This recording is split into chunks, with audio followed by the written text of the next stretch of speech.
Olá, boa tarde, estamos chegando, o programa Gente que Fala está no ar, 12:01 agora, eu sou o Mauro Friesman, nossa audiência nos acompanha pela Rádio Trianon, AM 740 de São Paulo e também pela Rádio Universal AM 810 de Santos. Hoje é quinta-feira, de praxe por aqui, mais uma edição do Gente do MPD que Fala. É uma parceria nossa com o movimento do Ministério Público Democrático e o apoio da Câmara Brasileira de Diagnóstico Laboratorial. Colocando o nosso time em campo para análise dos temas que nós vamos trazer a partir de agora, a biomédica doutora Lúcia Jamli Abel Awad, pesquisadora, professora do curso de Medicina da Unisa, Universidade de Santo Amaro. Doutora Lúcia, que é PhD em Imunologia pela Universidade de São Paulo, pós-doutora em Doenças Infecciosas também pela USP. Seja bem-vinda, doutora Lúcia, tudo bem? Tudo bem, Mauro? Tudo bem? Boa tarde a todos os ouvintes que nos ouvem. É um prazer estar aqui com vocês. Os assassinatos no Brasil caíram entre 2008 e 2018, segundo o Atlas da Violência 2020, que foi divulgado na semana passada. Porém, essa queda atinge apenas a parte não negra da população. Para quem a queda foi de 12,9%, enquanto a taxa de homicídios de negros saltou 11,5% no mesmo período. Segundo os autores do estudo, a redução geral é explicada por uma série de políticas dos governos estaduais e por uma espécie de armistício, velado ou não, entre as facções criminosas. Por outro lado, eles acreditam que o aumento da morte de negros se dá principalmente pela condição econômica e social que os expõe muito mais ao risco. Doutora Lúcia, seu olhar sobre essa questão. Olha, eu também compartilho um pouco a opinião dos colegas, né, em relação a isso. Eu acho que existe um movimento antirracista que está sendo enaltecido cada vez mais, mas eu não observo esse movimento no nosso dia a dia, no nosso país.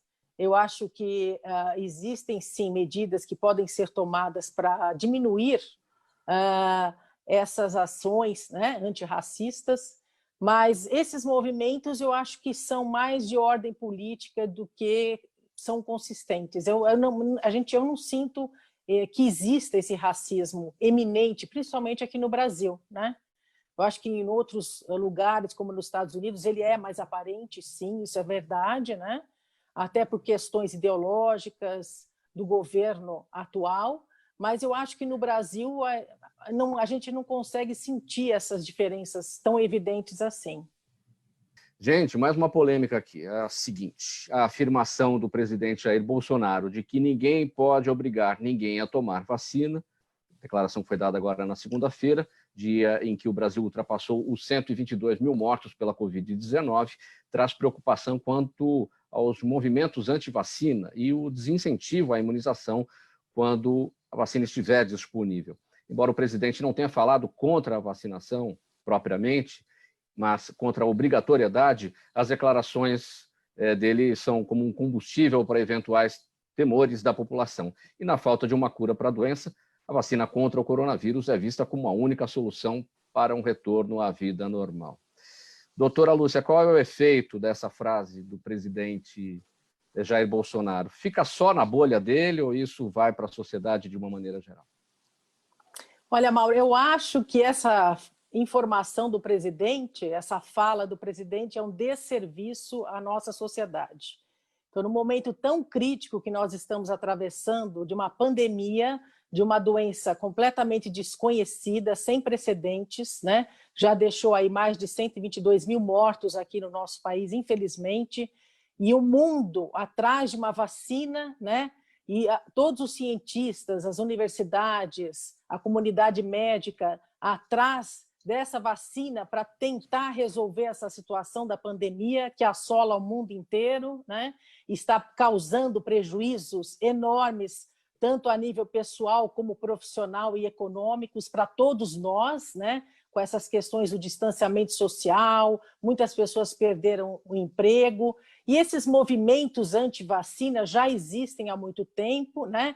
E realmente foi reacendido a partir de um trabalho publicado na revista Lancet por um pesquisador inglês que descreveu que a vacina tríplice viral que é contra sarampo, rubéola e cachumba, estava ocasionando aumento do número de casos de autismo nos Estados Unidos. A partir daí começou a se acender esses movimentos, esses ativistas com movimentos anti-vacinas.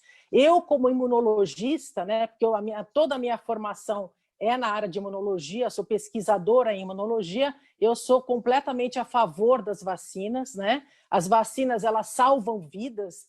A gente tem aí resultados surpreendentes com o calendário vacinal que a gente tem aqui no Brasil, né? De controle de doenças importantes, como poliomielite, sarampo, né? Meningite. E, assim, a vacina, ela deve ser obrigatória. Então, eu acho que, neste momento tão crítico da humanidade do nosso país, na iminência dessa pandemia, essa informação ela é completamente desprezível, é um desserviço, né, que, infelizmente, o nosso presidente faz à sociedade. Eu acho que, pelo contrário, ele teria que divulgar e promover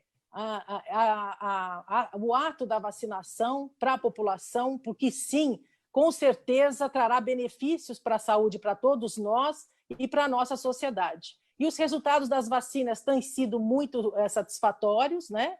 Com os testes que vêm sendo realizados aqui no Brasil, e eu acho que os governantes, o governo federal devia ter o papel de divulgar, incentivar esse procedimento da vacinação. Eu acho que o presidente, ao invés de falar que não é obrigado a tomar a vacina, ele poderia falar de forma diferente, porque ele é o presidente da República, presidente do nosso país, ele teria que ter a fala seguinte: vamos tomar todos a vacina, para que a gente possa nos proteger, proteger os outros e acabar com esta pandemia. Essa seria uma fala que a gente esperasse que viesse de um presidente, e não dizer para a população: não é obrigado a tomar a vacina, hein? Ou seja, você, com esse discurso, ele acaba deixando brechas para as pessoas não tomarem e aderirem à vacinação. E hoje, gente, é extremamente importante. É essencial que as pessoas se vacinem. Assim que essas vacinas ficarem prontas, todo mundo tem que tomar, porque as pessoas que não tomarem, elas vão estar, além de estar prejudicando os outros, elas podem estar assintomáticas, podem estar carregando o vírus, não saberem disso e podem contaminar outras pessoas. Né? Tem essa questão também. E tem outro aspecto aí, doutora Lúcia, que já tem por aí, né? Olha, eu sou de direita, eu não tomo vacina X, eu sou de esquerda, eu não tomo vacina Y, como se a doença escolhesse Exatamente. Quem vai ficar doente, quem vai pegar, e como se a vacina escolhesse quem vai ficar imunizado ou não, né? Exatamente. Então, eu acho que não é uma questão de escolha no momento de pandemia, né? Logicamente que ninguém vai obrigar ninguém a tomar a vacina, mas o discurso de um presidente tem que ser: por favor, todos vamos nos vacinar, os resultados preliminares mostram que a vacina ela tem eficácia, né? E a gente precisa sair dessa situação, né? Isso que é o mais importante. E somente a vacina é que pode trazer a retomada das atividades, a retomada da economia, né? Então, eu acho que o discurso do presidente poderia ser outro, com certeza, e sim estimular a população a se vacinar. O ministro interino da Saúde, o Eduardo Pazuello, vai ter que explicar a portaria com novas regras para o aborto na próxima semana, numa videoconferência que vai acontecer com os senadores. Eu não vou ler a nota inteira, já vou diretamente aqui para a pergunta. As novas regras dessa questão do aborto podem afastar as vítimas do atendimento da saúde, na sua avaliação? Microfone fechado, doutora. Sem sombra de dúvida, né? Eu acho que a questão do aborto ela tem que ser revista, né? As normativas atuais e a nossa legislação só permite o abortamento em caso de estupro, onde a mãe também sofre risco, né, iminente de morte, e com feto anencéfalo. Mas existem situações, como aconteceu agora, né, com essa criança, vamos dizer assim, de 10 anos de idade, que sofreu abuso do tio, e houve aí várias ações controversas a respeito da retirada, enfim, do abortamento. Isso levou, então, a todos esses questionamentos. Eu acho que o governo tem que tomar medidas no sentido de proteger esses adolescentes, flexibilizar as leis nesse sentido, de analisar caso a caso, né? E hoje essas leis elas são muito rígidas, né? E eu acho que merecem ser revistas. Esse é o meu ponto de vista. Essa nova regra, ou essas novas regras, podem representar, de alguma forma, uma violência sobre a já violência que representa o estupro? Sim, porque expõe, né, justamente a pessoa afetada, né, enfim, a mulher ou adolescente que sofreu abuso.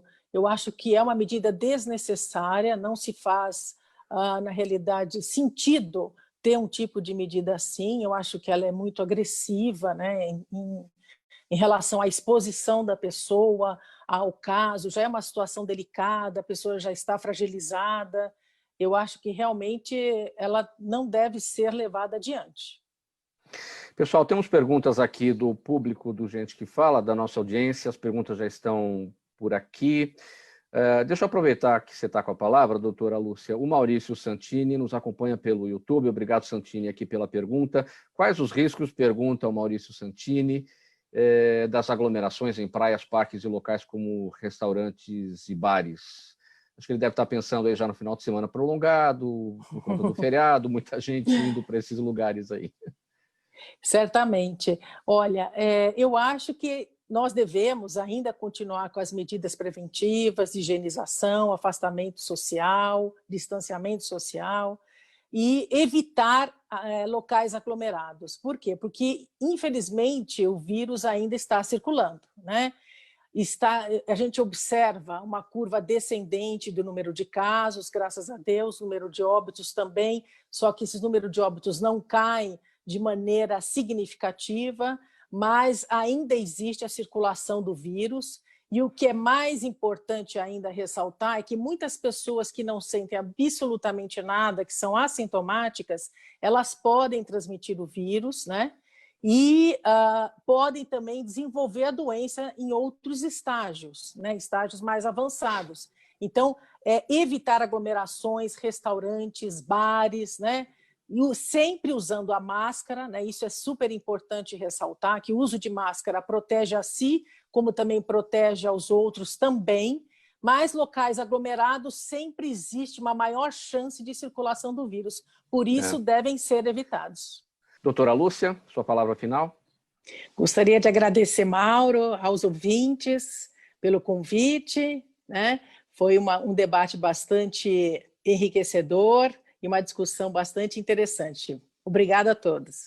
Obrigado pela audiência. Tchau, até amanhã.